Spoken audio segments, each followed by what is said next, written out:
This is where we do the field test of the car to see how fast it goes. All right, so we've got Jerry Ross here, one of my personal heroes. And Jerry, you've been you're a hero to a lot of people. I was thinking about this, Jerry. You became an astronaut in 1980, That's right? That's right, Mass. Before the shuttle flew. Yep. Right? Yep. And I think you're probably the only astronaut from the class of 1980 still in the...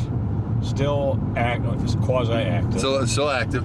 Yeah. So you have seen, I think well, maybe there's a couple others, but you're one of the few astronauts that have seen the whole length of the shuttle program. Yeah. Right? You've seen every shuttle. You've been an astronaut during every shuttle flight. Yeah, I think Shannon Lucid is still in the office.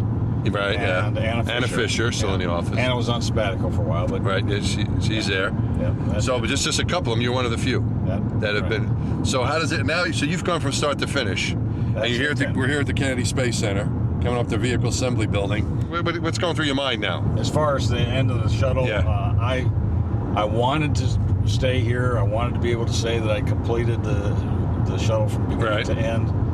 And my main goal is to stay around and be one of those voices that can cry from the wilderness if I sense that there's something that's not going right. Right. You had 7 space shuttle flights. Yes. Which is the record. Yes.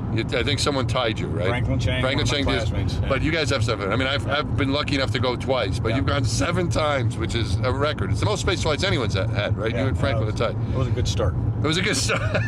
So you would, and I know you well enough to know that you would be ready to go on this next one. I keep waiting in the for final 4. To break a leg or something. Yeah, you're ready. Yeah. You're ready to go on more. You can't get enough. Yeah, I keep a launch and entry suit down here ready for me, and just in case. Yeah. You never know, and you can do the job easily. Right. But the cool thing for us, is that you've got all this experience. But you're still there to help any new person that needs anything. There's nothing too little, too big you won't do for them to help. I enjoy seeing new guys come on board and see the excitement in their eyes. It's kind of like a kid on Christmas morning, Yeah. I still have that. I still feel that, and to be able to see new guys come on board and kind of help see that through their eyes again, but also to help to try to pass on some of the lessons learned and make sure that they don't make some of the same mistakes that we've made previously, and can help them over some of the bumps quicker, maybe. Yeah. It's fun. I've been asked many times to take management positions, and the very lowest level of management position I have now is totally comfortable with me. Yeah. I never wanted to be a boss of a big organization. Yeah. I always wanted to be close to the operations, close to the hardware. Right. I always wanted to continue to fly. Well, there's only so many times you can go, but you have that spirit. You've never lost your enthusiasm for the job. No, I could always tell when my friends were getting ready to leave the astronaut office. Yeah. As you know, it's a very challenging environment, both physically and mentally. Yeah. And it's tough on the family as well.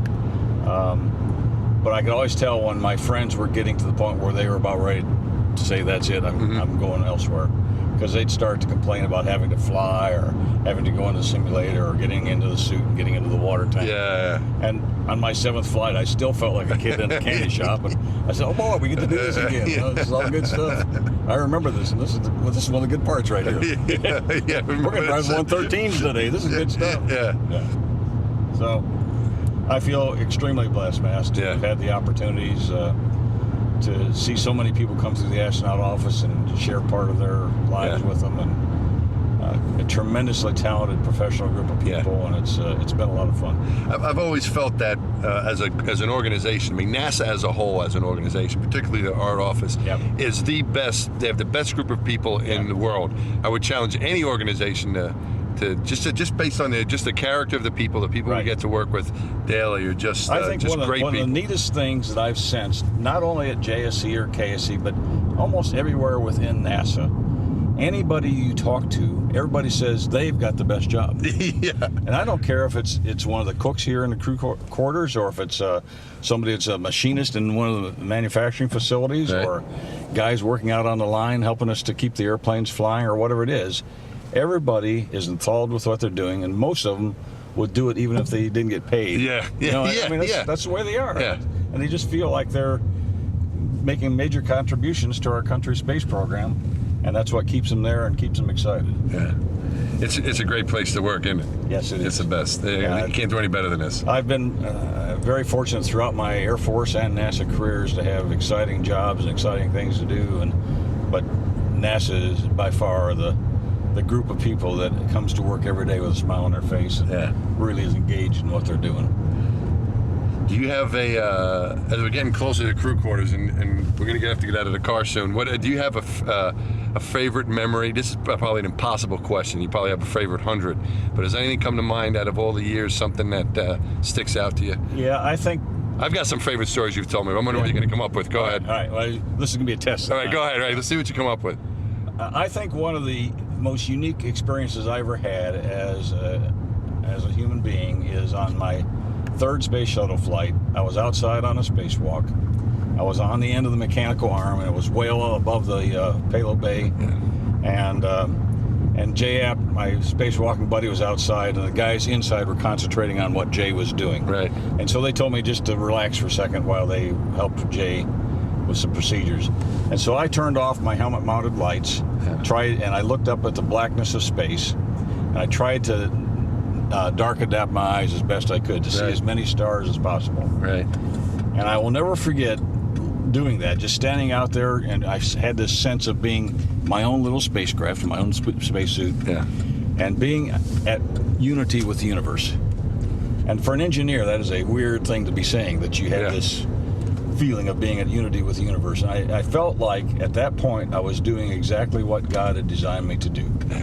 To be out there in space, in a spacesuit. And in that time we were investigating ways of manually constructing structures in space. Using your hands, using your brain, and working with a team of people both in the vehicle and down on the ground to investigate and push back the horizons of man's ventures off into the universe. And it's what a cool thing to feel. What a great way to experience every day working in space.